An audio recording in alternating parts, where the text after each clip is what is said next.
स्वागत करते हैं हम अपने चैनल एकेडमिक नॉलेज पे। ये मेरा वास्तविक संख्या का दूसरा वीडियो है। इससे पहले एक वीडियो देख चुके हैं, बना चुके हैं। यदि आप इस वीडियो पे नए हैं तो जाके पहला वीडियो देखिए, उसके बाद दूसरा वीडियो पे आए। सबसे पहले हम समझते हैं जो पहला वीडियो में हम क्या क्या पढ़े थे, थोड़ा देर में उसको रिविजन करते हैं। जैसे पहले एक चार्ट द्वारा समझे थे, जो रियल नंबर क्या होता है, रेशनल नंबर क्या होता है, इरेशनल नंबर क्या होता है, इंटीजर क्या होता है, नॉन इंटीजर क्या होता है, निगेटिव नंबर क्या होता है, होल नंबर क्या होता है, जीरो क्या होता है, नेचुरल नंबर क्या होता है। उसके बाद समझे थे प्राकृत संख्या, तो गिनती की संख्या को प्राकृत संख्या कहते हैं। उससे अगला था पूर्ण संख्या, तो प्राकृत संख्या में जीरो भी सम्मिलित हो जाए तो उसे पूर्ण संख्या कहते हैं। उसके बाद पढ़े थे पूर्णांक इंटीजर, तो प्राकृत संख्या में जीरो और निगेटिव नंबर भी सम्मिलित हो जाए तो उसे इंटीजर कहते हैं। उसके बाद समझे थे परिमेय संख्या, तो जिसे पी बाई क्यू के रूप में लिखा जा सके उसे परिमेय संख्या कहते हैं। अगला था अपरिमेय संख्या, जिसे पी बाई क्यू के रूप में नहीं लिखा जा सके उसे अपरिमेय संख्या कहते हैं। उसके बाद था वास्तविक संख्या और काल्पनिक संख्या। उसके बाद एक डायग्राम द्वारा समझे थे, जो नेचुरल नंबर क्या होता है, होल नंबर क्या होता है। इतना तक हम लोग डिटेल से पढ़ चुके थे, जो पहला वीडियो में है, आप लोग जाके देख ले। आज शुरू करते हैं पार्ट टू। पार्ट टू में शुरू करते हैं सम संख्या से। तो सबसे पहले समझते हैं सम संख्या कहते किसे हैं।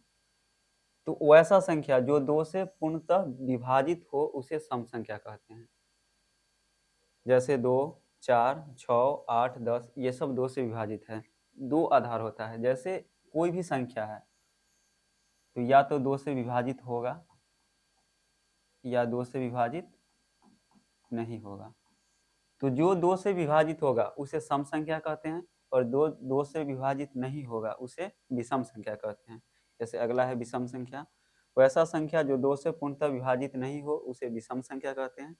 जैसे 1, 3, 5, 7, 9, 11 सब क्या होगा, विषम संख्या। अगर संख्या रेखा पे देखिए, जैसे संख्या रेखा होता है 0, 1, 2, 3, 4, 5, ये अनंत तक जाएगा।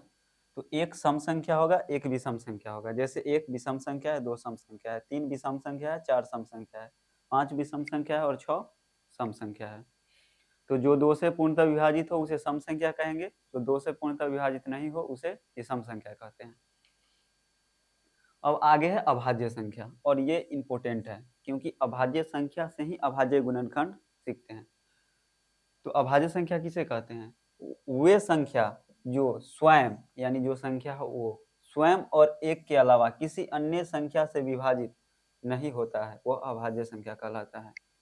जो संख्या स्वयं, यानी जो संख्या है वो और एक के अलावा किसी अन्य संख्या से विभाजित नहीं हो उसे क्या कहेंगे, अभाज्य संख्या कहते हैं। दूसरा भाषा में ये भी बोल सकते हैं, जिस संख्या का केवल दो गुणनखंड हो उसे अभाज्य संख्या कहते हैं। जैसे 2, ये कौन कौन संख्या से विभाजित होगा, तो 1 से होगा और 2 से होगा, इसके अलावा ये किसी संख्या से नहीं होगा, तो ये कैसा संख्या है, अभाज्य संख्या है। 3, ये किसी कौन कौन संख्या से विभाजित होगा, तो 1 से और 3 से, तो एक स्वयं से विभाजित हो रहा है और 1 से विभाजित हो रहा है, तो ये कैसा संख्या, अभाज्य संख्या। 5, ये 1 से विभाजित होगा और 5 से विभाजित होगा, अन्य किसी संख्या से विभाजित नहीं होगा, तो ये कैसा संख्या है, अभाज्य संख्या है। अब इसका कुछ फैक्ट्स देखते हैं, फैक्ट क्या क्या होगा, और ये इंपॉर्टेंट है। पहला क्वेश्चन पूछेगा जो सबसे छोटा अभाज्य संख्या कौन होगा, तो सबसे छोटा अभाज्य संख्या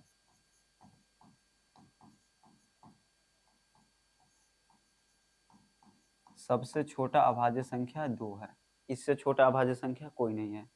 उसके बाद पूछेगा सम अभाज्य संख्या, तो सम अभाज्य संख्या भी 2 है। इसके बाद जो भी अभाज्य संख्या होगा वो विषम होगा।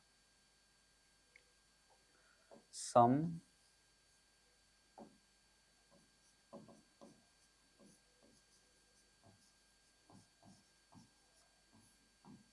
सम अभाज्य संख्या क्या है, 2 है। यानी 2 के बारे में दो चीज याद रखना है, यह सबसे छोटा अभाज्य संख्या है, और एक ऐसा अभाज्य संख्या है जो कैसा है, सम है। बाद बाकी जो भी होगा, 3 है, 5 है, 7 है, 11 है, 13 है, वो सब क्या है, विषम है। चौथा चीज आपको याद रखना है, जो 1 से 50 तक में, और तीसरा 1 से 50 तक में टोटल 15 अभाज्य संख्या है, 15 अभाज्य संख्या कौन कौन है उसको थोड़ा देखते हैं।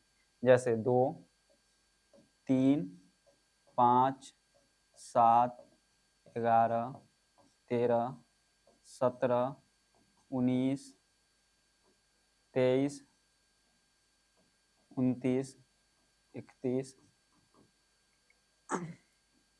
37, 41, 43, 47।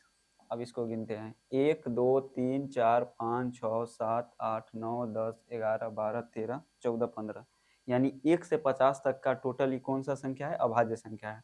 2 अभाज्य संख्या है 3, 5, 7, 11, 13, 17, 19, 23, 29।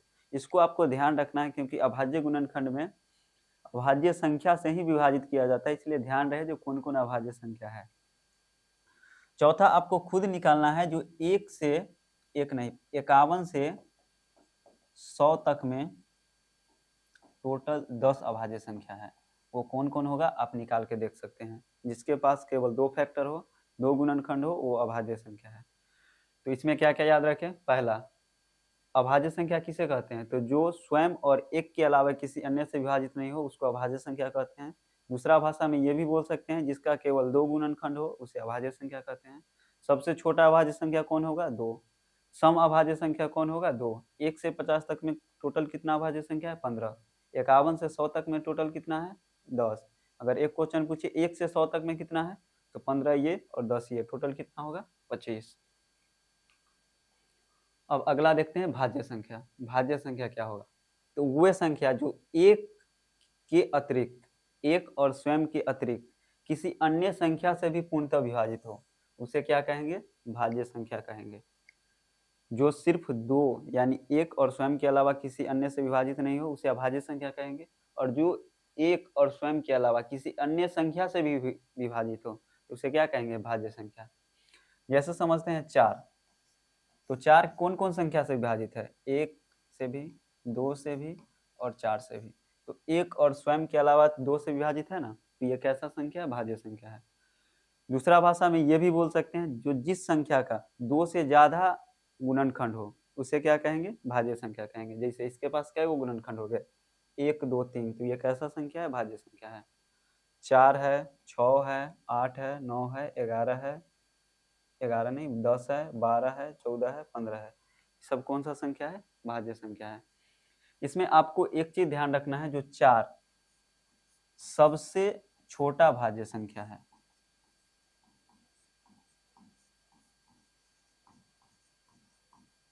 जैसे सबसे छोटा अभाज्य संख्या कितना था? 2।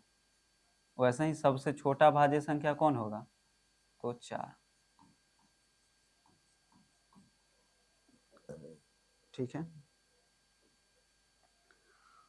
एक चीज इंपॉर्टेंट है, इसको याद रखना है। जो एक न तो भाज्य संख्या है न ही अभाज्य संख्या है। जैसे आपको पता है जो जिसका 2 फैक्टर हो यानी जिसका 2 गुणनखंड हो उसको क्या कहते हैं? अभाज्य संख्या। जिसका 2 से ज्यादा गुणनखंड हो उसको क्या कहते हैं? भाज्य संख्या। तो एक ऐसा संख्या है जिसके पास न 2 गुणनखंड है न 2 से ज्यादा गुणनखंड है, इसके पास सिर्फ एक गुणनखंड है और वो कौन है? 1। तो एक न भाज्य संख्या में आता है न अभाज्य संख्या में आता है।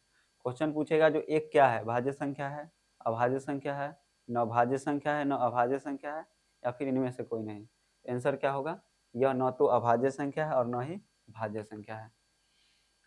आगे समझते हैं सह अभाज्य संख्या। सह अभाज्य संख्या किसे कहते हैं? जब 2 या 2 से अधिक संख्याओं का समूह, 2 हो या 2 से अधिक संख्याओं का समूह में कोई भी उभयनिष्ठ गुणनखंड न हो या फिर जिसका मौसा 1 हो उसे क्या कहते हैं? सह अभाज्य संख्या कहते हैं। जैसे उभयनिष्ठ गुणनखंड पहले समझते हैं जो क्या होगा। जैसे आप समझिए 5 और 4, इसका गुणनखंड निकालेंगे तो क्या होगा? 1, 2 नहीं होगा, 1 और 5। इसका गुणनखंड क्या होगा? 1, 2, 4। ठीक है, तो इसका गुणनखंड कौन है? 1, 5। इसका क्या है? तो 1, 2 और 4। इसमें कोई उभयनिष्ठ गुणनखंड है? तो 1 है, इसके अलावा कोई नहीं है। तो 1 गुणनखंड है तो इसका HCF भी कितना होगा? एक ही होगा। तो वैसा संख्या इसका HCF एक हो उसको क्या कहते हैं, सह अभाज्य संख्या कहते हैं। जैसे 4 और 9 है तो इसका HCF एक होगा, 12 25 का HCF एक होगा, 8 9 और 13 का HCF एक होगा। तो ये क्या है, सह अभाज्य संख्या है। अगला है युग्म अभाज्य संख्या। युग्म अभाज्य संख्या किसे कहते हैं, तो ऐसी अभाज्य संख्या जिसके बीच का अंतर 2 हो, जिसके बीच का अंतर कितना हो, 2 हो, उसे युग्म अभाज्य संख्या कहते हैं। जैसे 11 और 13 के अंतर कितना का है, 2 का। 3 और 5 के बीच अंतर कितना का है, 2 का। इसे क्या कहेंगे, युग्म अभाज्य संख्या कहेंगे। आगे समझते हैं। अभी जो भी हम लोग पढ़े हैं उसका एक कुछ महत्वपूर्ण बातें देखते हैं। जैसे सभी पूर्णांक परिमेय एवं अपरिमेय संख्या ऋणात्मक एवं धनात्मक दोनों होती है। यानी जो भी पूर्णांक होगा वो धनात्मक भी हो सकता है, ऋणात्मक भी हो सकता है। अभाज्य एवं यौगिक संख्या, अभाज्य एवं यौगिक संख्या, यौगिक को हम भाज्य संख्या भी बोल सकते हैं या फिर यौगिक संख्या भी बोलते हैं, ठीक है। तो अभाज्य एवं भाज्य संख्या सम भी होता है और विषम भी होता है। जैसे बताए थे 2 सम अभाज्य संख्या है, बाद बाकी जितना भी अभाज्य संख्या है वो क्या है, विषम है। वैसा अभाज्य संख्या जिसके केवल बीच में एक सम संख्या होता है उसे अभाज्य संख्या का जोड़ा कहा जाता है। सभी पूर्णांक परिमेय एवं वास्तविक संख्या होता है। सभी पूर्णांक परिमेय एवं वास्तविक संख्या होता है। सभी भिन्न संख्या परिमेय होती है। सभी प्राकृत संख्या पूर्ण, पूर्णांक, परिमेय एवं वास्तविक होती है। सभी पूर्णांक परिमेय एवं अपरिमेय संख्या वास्तविक संख्या होती है। इसको एक बार अच्छे से देख लें। प्राकृत अभाज्य संख्या सम, विषम एवं पूर्ण सभी ऋणात्मक नहीं होती, ये हमेशा धनात्मक रूप में होती है। इसको इम्पोर्टेंट है, इसको समझिए। प्राकृत संख्या, अभाज्य संख्या, यौगिक संख्या, सम संख्या, विषम संख्या, पूर्ण संख्या कभी ऋणात्मक नहीं हो। ये जितना भी संख्या है हमेशा ये धनात्मक रहेगा, ऋणात्मक नहीं रहेगा। सबसे बड़ी परिमेय संख्या ज्ञात नहीं है, यानी सबसे बड़ा परिमेय संख्या कितना है वो ज्ञात नहीं है, वो क्या होगा, अनंत होगा। और सबसे बड़ी पूर्ण संख्या भी ज्ञात नहीं है, ये भी क्या होगा, अनंत होगा। अब ये लास्ट है, इसको एक तरह से ओवरव्यू देखते हैं जो हम लोग कौन कौन संख्या पढ़े हैं। सबसे पहले पढ़े थे प्राकृत संख्या, गिनती की संख्या को क्या कहते हैं, प्राकृत संख्या कहते हैं। उसके बाद है सम संख्या, जो 2 से पूर्णतः विभाजित हो उसे सम संख्या कहते हैं। अगला है विषम संख्या, जो 2 से पूर्णतः विभाजित नहीं हो उसे विषम संख्या कहते हैं। अगला है पूर्ण संख्या, तो गिनती की संख्या में 0 भी सम्मिलित हो जाए तो उसे पूर्ण संख्या कहते हैं। पूर्णांक यानी प्राकृत संख्या में 0 और ऋणात्मक संख्या दोनों सम्मिलित हो जाए तो पूर्णांक कहते हैं। भाज्य संख्या, जिस संख्या का 2 से ज्यादा गुणनखंड हो उसे भाज्य संख्या कहते हैं। अभाज्य संख्या, जिस संख्या का 2 से 2 ही गुणनखंड हो उसे क्या कहते हैं, अभाज्य संख्या। और एक न ही भाज्य है न अभाज्य संख्या। सह अभाज्य संख्या, जिसका मौसा 1 हो उसे सह अभाज्य संख्या कहते हैं। जिसे p/q के रूप में लिखा जा सके उसे परिमेय संख्या कहते हैं। जिसे p/q के रूप में नहीं लिखा जा सके उसे अपरिमेय संख्या कहते हैं। वास्तविक संख्या यानी परिमेय और अपरिमेय के सम्मिलित रूप को क्या कहते हैं, वास्तविक संख्या कहते हैं। और काल्पनिक संख्या, जिसका अस्तित्व नहीं हो सिर्फ कल्पना में हो उसे क्या कहते हैं, काल्पनिक संख्या। चलिए, ये मेरा पार्ट 2 था जिसमें हम सभी संख्या के बारे में समझे हैं। अब मेरा पार्ट 3 होगा, तो आप लोग इसे देखें और शेयर करें। धन्यवाद।